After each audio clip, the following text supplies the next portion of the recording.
We're going to get started.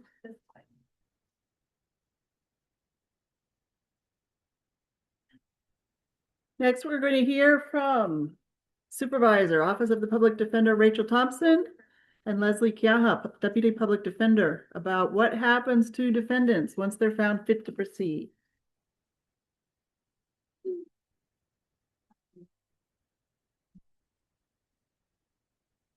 All right, thank you, Anne, and thank you for all the presenters that have come before me today. I just wanted to give a real big shout out to the WHBA and the judiciary. You guys have been really awesome today in helping, where help was needed with the food, the facilities. So thank you very much.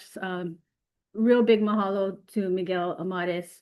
I know he's not in the room, but he always pulls things together.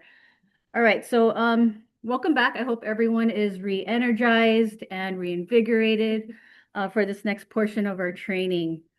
So before we begin, I just want to ask, by a show of hands, how many of us are attorneys? Ooh, okay. All right, and how about judges? All right, we got some shy ones, I know. What about service providers or stakeholders like Department of Health? We have AMHD in the house, probation. All right, awesome. Perfect. So this portion is actually for you. This is where we all come together, we converge, we have a meeting of the minds of sorts. So during my portion, I'll be discussing what happens after a defendant has been found fit to proceed, specifically focusing on penal responsibility, the procedures for obtaining an acquittal based on lack of penal responsibility, and what happens after a defendant is placed on conditional release.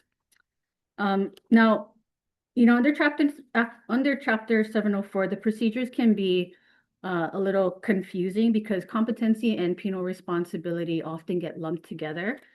So today I hope to break down those concepts for you and walk you through the process step by step. So in your packets, we did provide flowcharts, and I'm going to be referring to flowchart number 2 if you guys want to follow along. My portion is going to be dealing with orders for examination for penal responsibility, return hearings, stipulated facts trials, regular bench trials, or jury trials. The result of that, whether it's judgments of acquittal or normal sentencing and disposition. We'll talk about dangerousness for a little bit, and then finally conditions or conditional release. And following my portion is going to be Rachel. She's going to be talking about noncompliance with conditional release. And I'm just going to ask if everyone could just hold questions until after the entire portion on conditional release. That way Rachel can address them, okay? All right. So let's start with the basic question. What is penal responsibility? Penal responsibility asks whether a defendant should be held criminally responsible for conduct that occurred at the time of the offense. Now, Hawaii has codified this in HRS section 704-400. And the statute provides that a person is not responsible for conduct if at the time of the conduct as a result of physical or mental disease, disorder, or defect, the person lacks substantial capacity either to appreciate the wrongfulness of the person's conduct or to conform the person's conduct to the requirements of law. Now, the important thing to note is that this analysis looks backward, right, to the defendant's mental state at the time the offense or the offenses occurred, not during court proceedings. So that is competency, that's fitness, and that's what Corey had covered previously.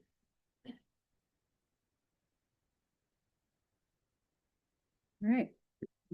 So naturally, the next question becomes, what qualifies as a disease, disorder, or defect?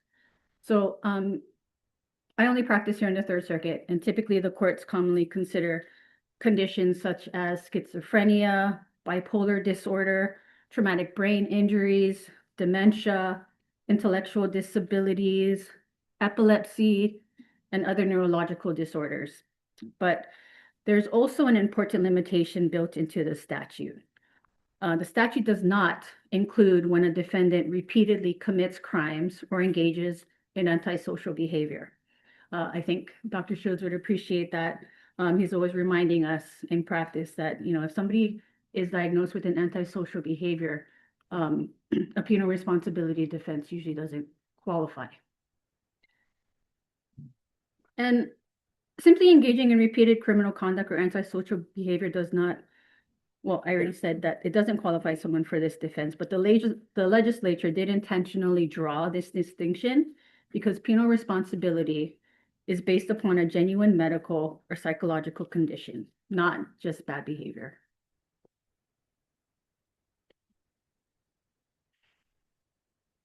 Now, one of the most common areas of confusion is the difference between competency and penal responsibility. Now, competency asks whether the defendant is presently able to understand proceedings and to assist counsel. Whereas penal responsibility asks something entirely different. And that question is whether the defendant should be held criminally liable because of their mental condition or state at the time of the offense. Competency is governed by HRS 704-403, and penal responsibility, as I mentioned, is governed by HRS 704-400. And another distinction is that competency findings or fitness findings will suspend proceedings until fitness is restored, whereas successful penal responsibility defense usually results in an acquittal. They're related concepts, but very different legal questions.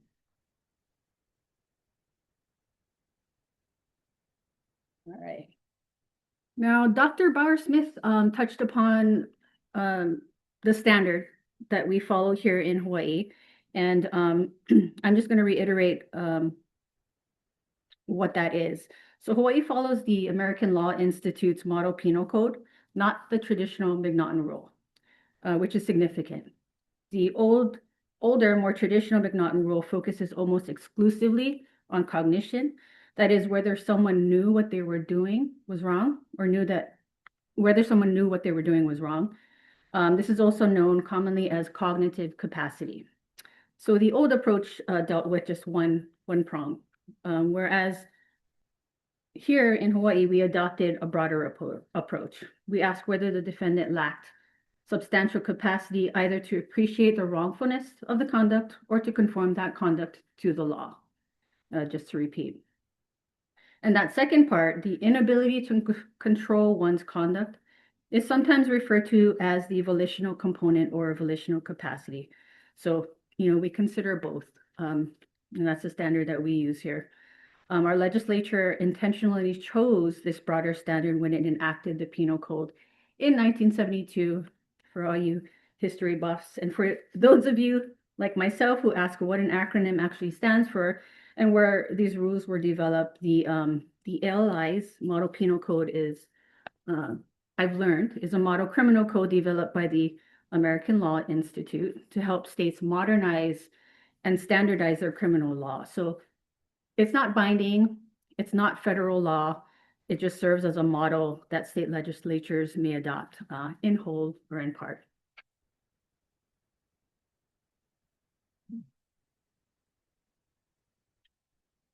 All right.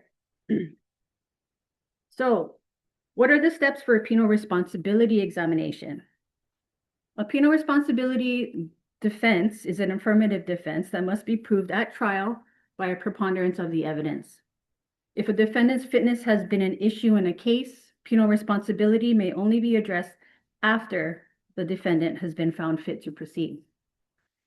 The examination for PR is governed by HRS section 704-407.5, and the court may combine the examinations for fitness and penal responsibility, typically only upon the request by defense counsel and upon a showing of good cause. One of the reasons that we as, myself, one of the reasons that I give to, I guess, justify asking for the examinations to be combined is that, it helps with the record gathering process, just to make things more efficient, but also one practice point in consideration is, you really have to make these calls on a case-by-case basis. If your client clearly does not understand court proceedings and you feel like he cannot or she cannot recall or reiterate the events of an offense, then obviously you would just move for fitness. But there's also some ethical considerations, um, like for instance, for serious felonies, like in murder cases, for example, it might be best just to ask for a fitness examination first, because examiners will ask a defendant about the allegations, about the offenses, and we don't want, our clients as defense attorneys to be making admissions that might hurt them, down the line or be used against them. All right. So in penal examination or for penal examinations, penal responsibility examinations, the court shall appoint 3 qualified examiners for Class A and Class B felonies, as well as for Class C felonies involving violence or attempted violence. And in non-felony cases, the court shall appoint 1 qualified examiner. For Class C felonies not involving violence or attempted violence, the court may appoint 1 or 3 qualified examiners. Generally, the practice here in the Third Circuit, at least on the Kona side, is we usually ask for a 3 panel. It's just as a caution, in case examiners, in case, the state doesn't give an opinion that we necessarily want. But also, I think it's good to have a second or third opinion, right? It's like going to the doctors. At least that's my practice. Okay. Let me see here. Did we cover everything? Okay. Yes, and then the choice of examiners. So the statute provides that in cases where the court appoints 3 examiners, the court shall appoint psychiatrists, licensed psychologists, or qualified physicians, provided that at least one of the 3 examiners shall be a psychiatrist or licensed psychologist, which is designated by the Director of Health from within the Department of Health. So that would be the court evaluations branch. That would be Dr. Bauer-Smith's department. Now, an important thing to note is that only defense counsel can move for PR, and it does not suspend proceedings. Okay? So one more time, only defense counsel can move for PR, and it does not suspend proceedings.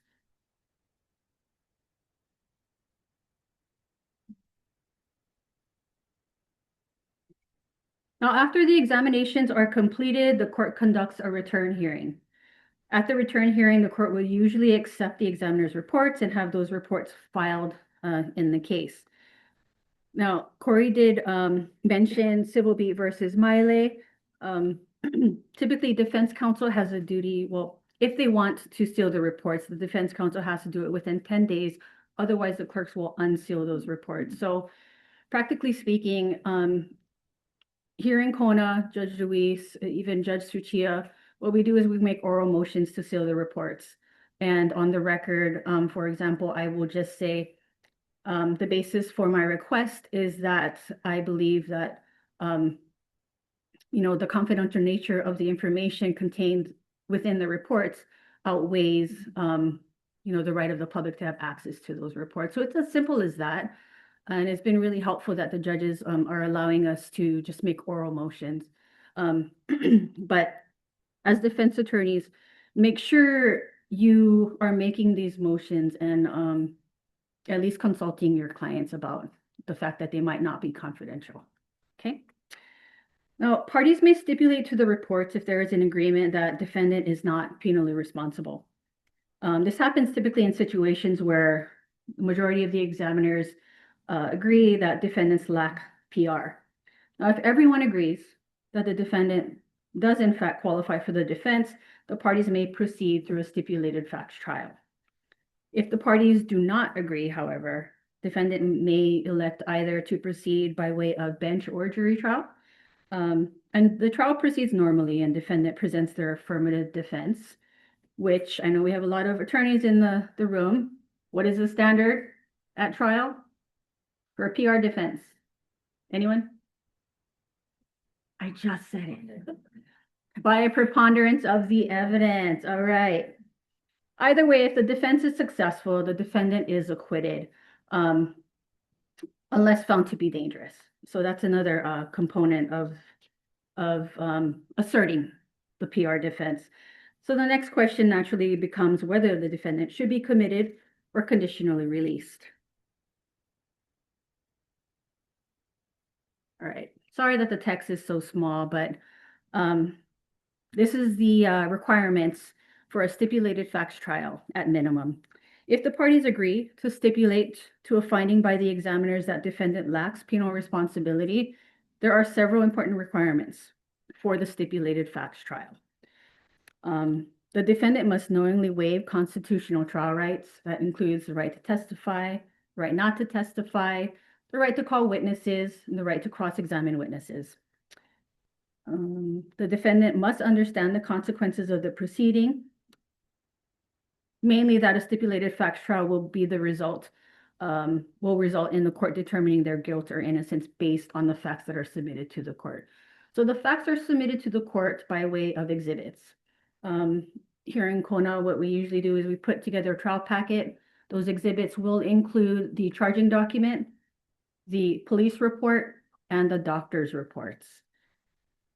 And what we also include is a copy of a motion for judgment of acquittal under HRS 704-402.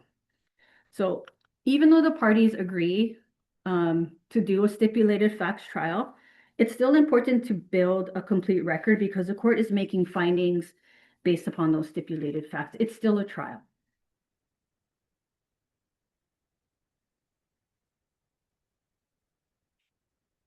All right. It's also important to remember that defendants may waive this defense. But and under the Hawaii Supreme Court's decision in State versus Glenn, once the court is aware that penal responsibility is a potential issue in a case, the court cannot simply ignore it. The defendant must make a knowing waiver before proceeding to trial without asserting the PR defense. From a defense's perspective, this means we should be alert to warning signs, right? Like if someone has prior psychiatric hospitalizations, has been diagnosed in the past, medication issues, or anything suggesting penal responsibility, it should at least be explored. So as a practice point for defense attorneys, if you have information that your client is diagnosed with a qualifying condition, or has a history of hospitalizations, or for instance, if they were off medication at the time of the offense, please consider asking for an examination for PR because it really is our duty to make sure we explore all possible defenses.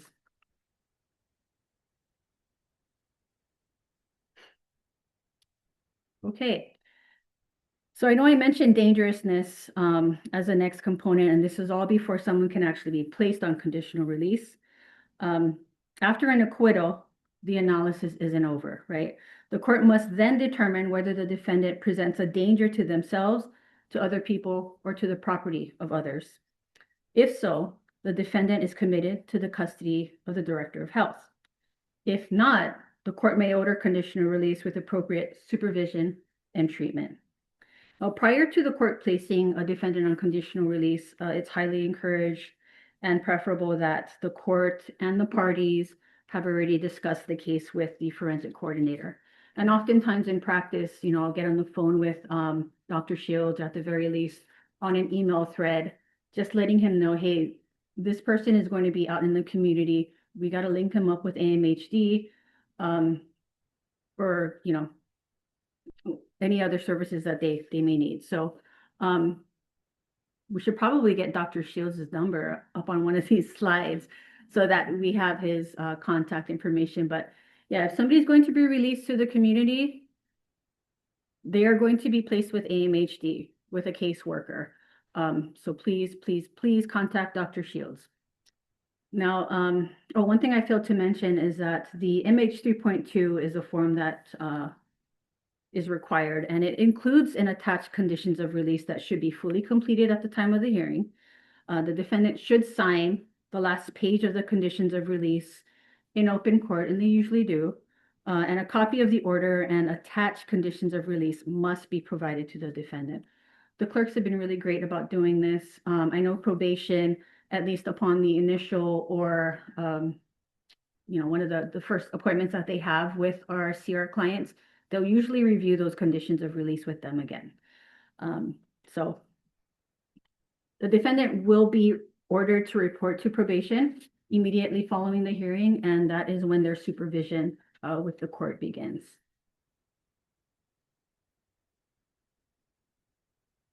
Okay, so what if the parties don't agree as to dangerousness? And we do get this a lot.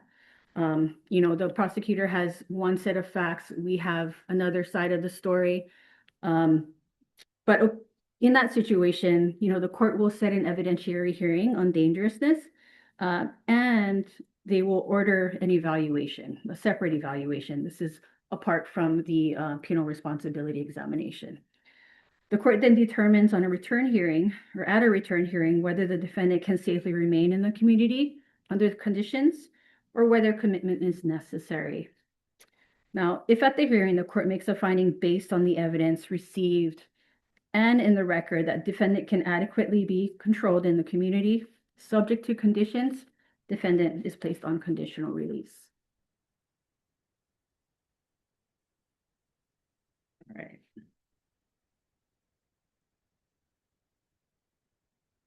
All right. So one of the biggest surprises for many attorneys involve, and clients actually, involves the duration of conditional release. For all misdemeanor and petty misdemeanors, including charges involving violence or attempted violence, the limit is 1 year. Conditional release will terminate after 1 year, and that's pursuant to HRS 704-410.5. And there is a form order discharging someone from CR for petty misdemeanors and misdemeanor cases. That's MH 5.7. But for all other felonies, conditional release is indefinite, without end, forever. I'm just kidding. So defendants don't actually remain under supervision forever. Now, we have had, clients, I won't say in which, district, but that have been on CR for a very long time. That's not the point, though. There are procedures in place where people can be considered for conditional discharge from conditional release. After a period of substantial compliance, a defendant may move for discharge pursuant to HRS 704-413. So an application for discharge must be accompanied by a letter or supporting affidavit of a qualified physician, or upon recommendation or a letter or supporting affidavit of a licensed psychologist. And upon such application, the court shall set a hearing and order a panel evaluation to determine whether a defendant can be safely discharged from CR and from further court supervision. In this slide, you'll notice that MH 5.5 is the form order for the application for discharge from conditional release. And I made a mistake. So actually, MH 5.6 is the last order you want to see, because that is the order granting application for discharge from conditional release. Now, another important thing to note is that if your application for discharge from conditional release is denied, defendants have to wait 1 year. It's a really long time. So you really got to be sure. You really have to be in touch with the treatment team before you ask for a hearing or before you apply for a discharge from conditional release.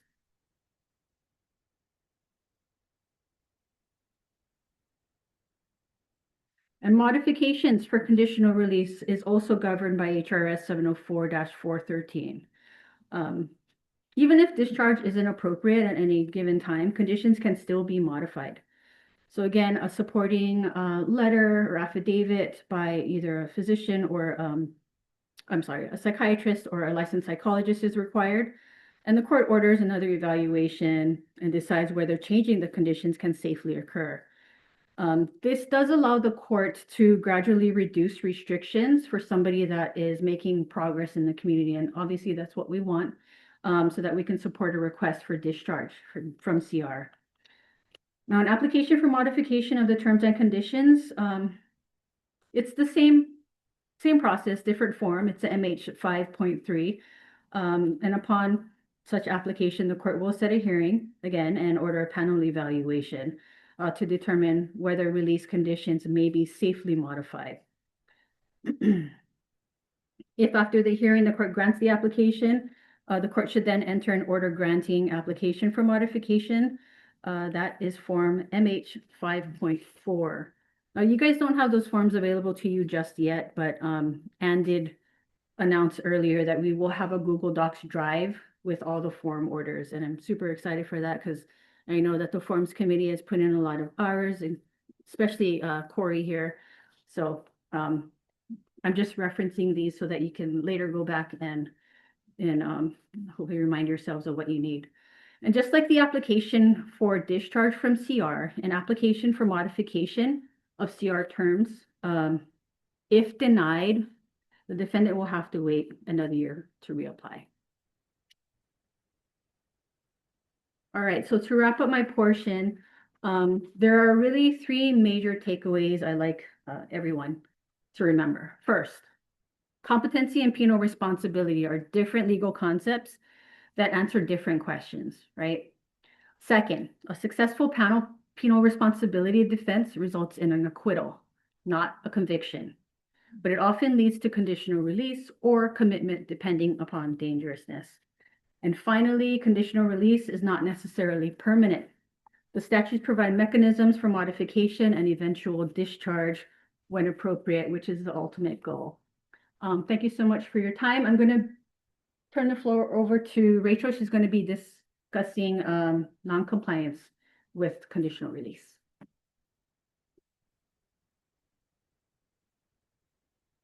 Good afternoon, everyone. So up here on the,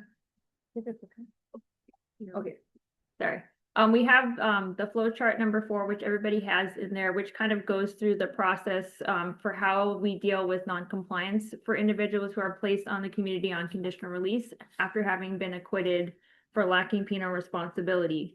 So there's two major categories that a probation officer, who are the ones charged with supervising individuals on conditional release, has if they become aware that a defendant is no longer in compliance.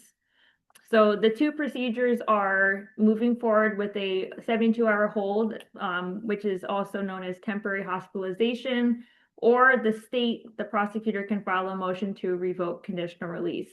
Now, there are two options. However, it is hugely favored that we proceed with a temporary hospitalization or a 72-hour hold in lieu of filing a motion to revoke conditional release. And that is important for a number of reasons. The main reason is that if you file a motion to revoke conditional release, that does not result in the defendant being transported to the hospital, which is really what needs to happen if there's a non-compliance issue.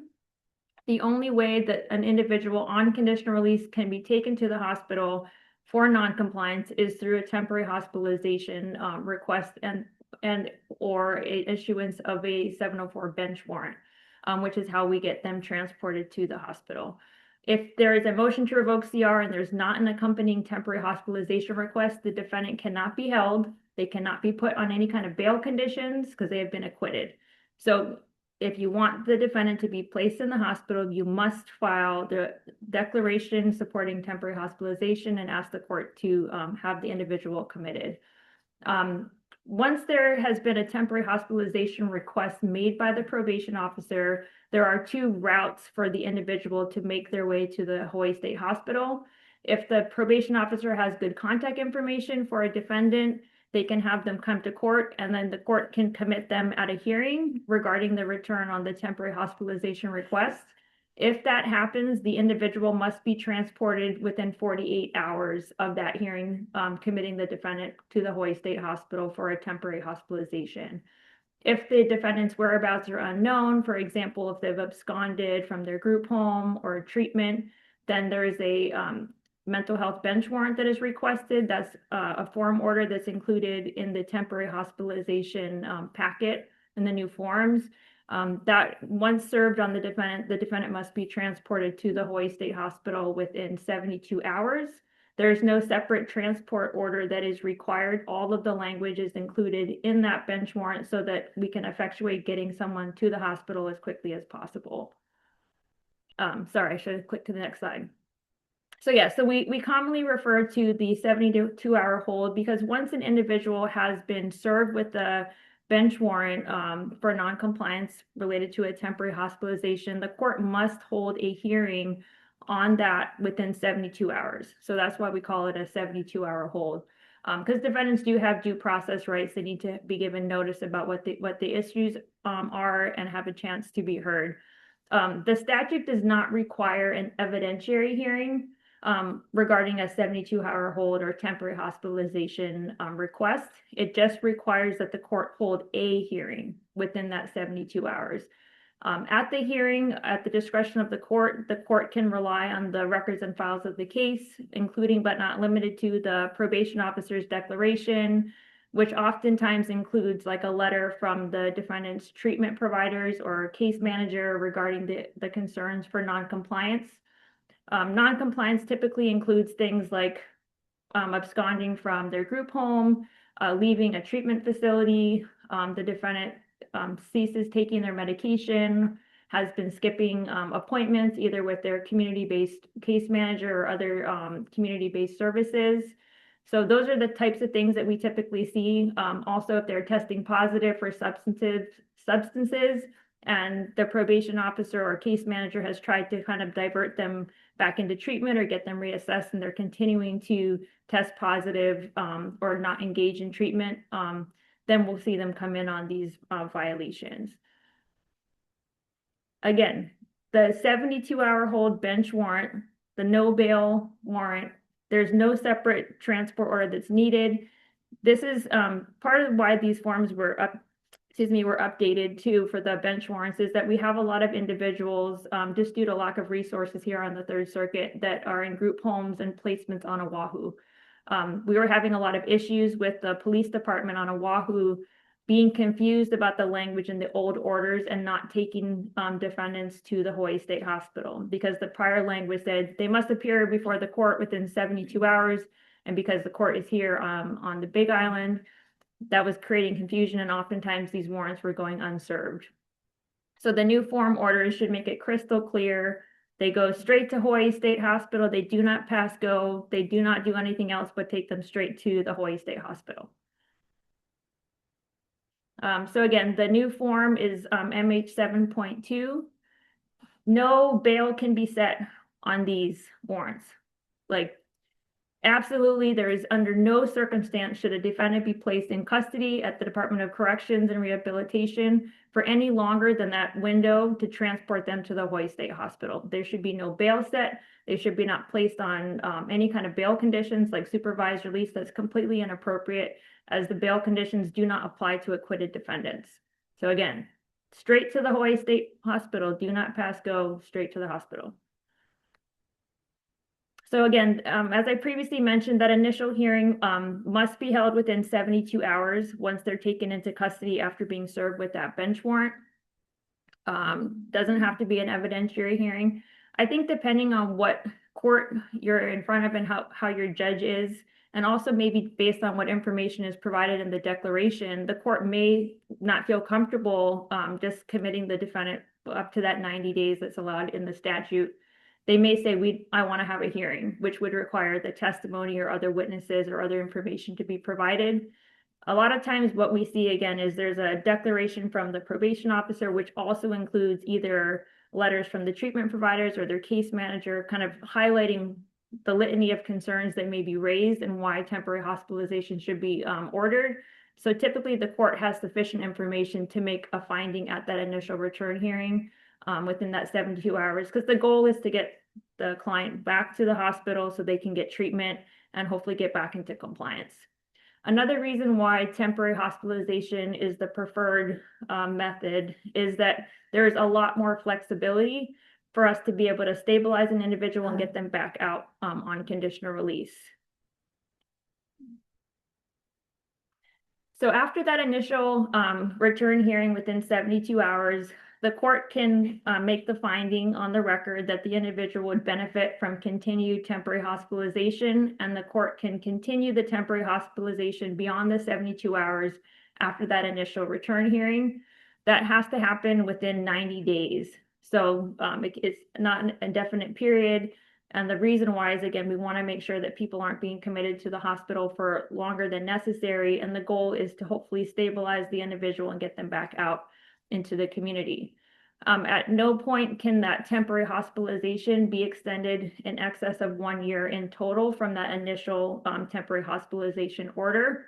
The new form orders do include a line that allows for us to have that easily accessible, because sometimes when we're coming back for continued hearings, we have to scroll back in the docket and try to figure out, okay, when did the initial order actually begin?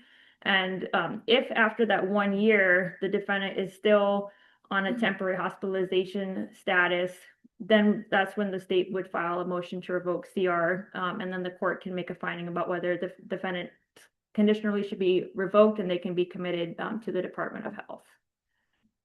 At any point, also for the temporary hospitalization, if someone is committed, say for 87 days, which is going to be their next return hearing, if after 30 or 40 days, the Hawaii State Hospital psychiatry folks write a letter and say, hey, this person has stabilized, we found a placement for them, they can be safely put back on conditional release. And we usually will stipulate to terminate temporary hospitalization and allow the person to get released from the hospital. So we are always working with the Hawaii State Hospital treatment team, because we don't want our clients to be held longer than necessary.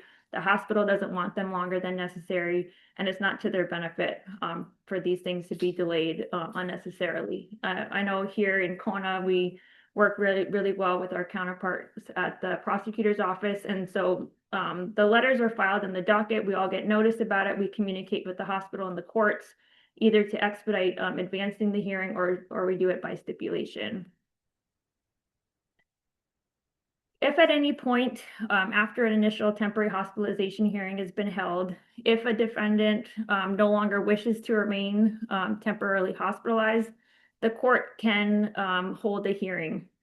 Sometimes this is going to be in conjunction with a motion to revoke conditional release, or the court can just sua sponte hold an evidentiary hearing regarding continued temporary hospitalization. What that usually looks like is there may be the probation officer may be called as a witness, someone from the Hawaii State Hospital may be called as a witness, or the defendant's case manager or treatment provider, at which time the court could make a determination about whether or not conditional release should be revoked. If conditional release is revoked at any point, the defendant is committed to the custody of the Department of Health. And of note, if that happens, a defendant must wait at least 60 days before asking to be let back out of the hospital, which is again why temporary hospitalization is really the preferred method, because it does allow for the most flexibility for the defendant and the hospital. So I kind of already mentioned this. Again, a motion to revoke conditional release can always be filed by the state, but it really is the preferred thing to happen at the end or really close to that 1 year mark rather than at the onset, because the hope is that the individual can stabilize and can be safely put back in the community. So motion to revoke conditional release. Again, I've kind of talked about some of these things here, but again, the big difference for this is that the prosecutor must file the motion to revoke conditional release, whereas a temporary hospitalization request is done by the probation officer, who are the ones charged with supervising individuals on conditional release. Not to hammer a dead horse here, but the bench warrants. So on the new bench warrants, there also there is a phone number for the Hawaii State Hospital. So if anyone with the Department of Law Enforcement or any law enforcement agency arrests someone on a 72-hour bench warrant, they can contact that number. The nursing supervisor is supposed to get them in touch with the appropriate individual to see whether or not that person can be diverted to a different mental health facility, for example, the Kona Community Hospital. If not, they must take the defendant to the Hawaii State Hospital forthwith. And again, no additional order for transport is required. So I know Lezlie talked a little bit about applications for discharge. So typically when we're looking at someone who is on conditional release after a period of substantial compliance and they would like to be considered for discharge from conditional release, or if they're committed to the hospital and are wanting to be discharged from the Department of Health custody, it does require a new 3-panel examination before the court can make a decision on that. Also, the applications, once there's been a application made to the court shall hold a hearing and make a decision within 60 days unless additional time is needed. For example, we're waiting for some of the reports to come back in. As a practice point, if you are representing clients, don't ask for it until you are fairly certain that everybody's going to be on board, because if it's denied, they must wait an entire year before asking again. So typically, if I have an individual who seems like they might be appropriate for consideration for discharge, I will usually make it a point to bring it up on the record at the review hearings and ask that before the next hearing that their treatment team and the Department of Health provide an opinion about their appropriateness for consideration for discharge from conditional release. Sometimes the treatment providers or the probation officer in their reports may say this person might benefit from being re-examined for discharge, or I believe the defendant should be re-examined, or a 3-panel should be considered. So sometimes we get those inclinations in the review hearing reports that we receive. But again, if your client is wanting to get off, you're looking for substantial periods of compliance, and you want to make sure that the treatment team is going to be supportive of the request. If the court holds the hearing, we get all 3 of the doctor's reports in. Sometimes the doctors don't agree, just like with fitness, just like with penal responsibility. Sometimes, you'll have one doctor that says, yes, totally fine, safe to be discharged. One will say, maybe, and one will say absolutely no. So what happens is that the court has to basically have an evidentiary hearing, and we can call the doctors, and the doctors can provide additional testimony so that the court can make a decision. Sometimes that could result in just deferring the decision rather than an outright denial. If it feels like maybe they just need a little bit more time before the examiners are comfortable making the recommendation that they can be safely discharged from court supervision. So again, as part of the flow charts included in your packets, it does explain, again, what the results of the application for discharge mean. So if the defendant is found after being re-examined that they are no longer affected, they must be discharged, and the application for discharge must be granted, whether that's an application to be discharged from the custody of the Director of Health or an application to be discharged from conditional release supervision. If a defendant is still affected by a mental disease, disorder, or defect, but no longer presents a danger, application must be granted. If the defendant is still affected, is a danger, but relief is appropriate. This applies if someone has been committed to the Director of Health, is at the state hospital and is trying to get out back onto conditional release. That is when this would apply. So it's kind of a limited application here. So they can be safely released from the hospital, but not safely released from supervision. And so a less restrictive means would be placing them back on conditional release. And last but not least, if a defendant is still affected, is still a danger, and relief is not appropriate, then the application must be denied and the defendant would remain on their status. All right. I'm going to invite Lezlie back up here in case we have questions. Okay. Any questions? I know it's late in the afternoon, but perfect. We answered all your questions. We did excellent. Yeah. Okay. Okay. Okay, just joking. Georgette has a question. The statute provides that a single examiner, if I have one panel person to be examined, is it always the state designate? Yes. The question was, if there is a one panel provided for or allowed by statute, is it always the state designate? And the answer is yes. So anytime there's a one panel examination, whether it's for a misdemeanor offense that doesn't have the eligibility for a 3-panel, or it's one of those nonviolent Class C felonies where an individual could be examined by one, it would always be the state designate's office. Good question. Yes, Judge Deweese. Will call or require review hearings for people who are on CR status? Great question. So the question was, does the statute require that individuals on conditional release come to court for review hearings? And the answer is yes. We don't want people to be on it forever with never having a chance to come back before the court. So depending on how a defendant is doing or what the recommendation is of the treatment team, typically we have people come 3, 6, or 12-month time periods for review hearings. Usually, if someone's doing really well, they may come back only once a year or twice a year. And if something comes up, a temporary hospitalization can be filed and we can address it sooner. We don't need to clog the courts up with coming every, 60 or 90 days all year for every defendant. There may be certain people that would benefit from having slightly shorter time periods to be reviewed, but typically the practice is 6 to 12 months and 3 months if there's a specific request for why a shorter review hearing should be held. Good question. Any other questions? Last chance. I had a comment actually. Oh, Okay. Corey has a comment. Yeah, so for the, Yes, come on up here, Corey. Corey has a comment. She can say her comment.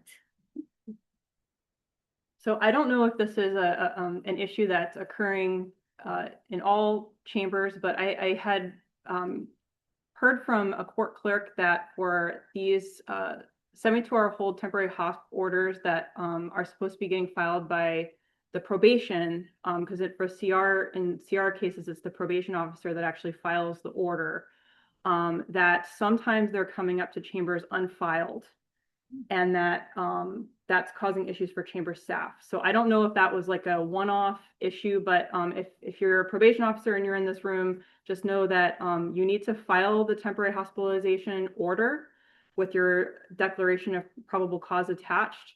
And then once the court receives that filed document, the court can act upon it by issuing the requested bench warrant or the requested order for transport as appropriate, but just wanted to make that comment because I had heard that from a court clerk. I don't know if it's a problem, but if it is, now you know.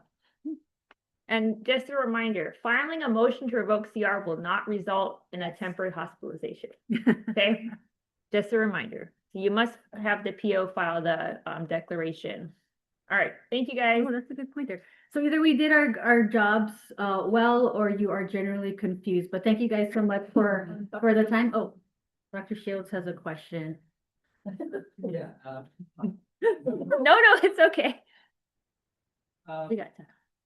I've been told, and my understanding is that, okay, if defense counsel goes in and asks for a motion for discharge from conditional release, the panel exam comes back, they say it's not appropriate, and then the defendant has to wait a year. If that motion comes from the defense attorney. yes. My understanding is that if it comes from the Department of Health, that 1 year does not apply. That's true. No. That's true. Corey says that is true. And the question was, if the request for application for discharge comes from the defendant through defense counsel and the application is denied, that the defendant must wait a year before the defense can seek another application. However, if the request comes from the Department of Health, that 1 year limitation does not apply. And the answer was that is correct. It would not apply if it comes from the Department of Health. So good to know. Yes, Judge. Cases where the reports come back saying not appropriate. Yeah. Then maybe either the motion gets withdrawn or it gets somehow continued or whatever. There's ways around that 1 year if you want to get creative, but just a hot tip on the bench. Well, no, and that's actually a really great point. I mean, we deal with that just as a kind of commentary for temporary hospitalization cases. We really don't want to revoke someone's conditional release because that is not the preferred method in any set of circumstances, right? And so we do try to be flexible in the new form orders. There's also an order deferring decision regarding the motion to revoke if the court feels that it's appropriate to defer that for a set period of time in the hopes that the defendant can get into compliance and be able to be discharged without having to be revoked and committed. because we don't want to waste the court evaluations branch's time or the state examiner's time and having to re-examine someone to get out of the hospital. Whereas if they're on temporary hospitalization status, we can do that by stipulation or with a court hearing. So again, please try not to ever go forward on a motion to revoke CR unless absolutely necessary. And there may be an appropriate case where that's the only option that you have. But in all circumstances, please try to utilize the temporary hospitalization process as a way to give the most flexibility to everyone. So thank you, guys. All right.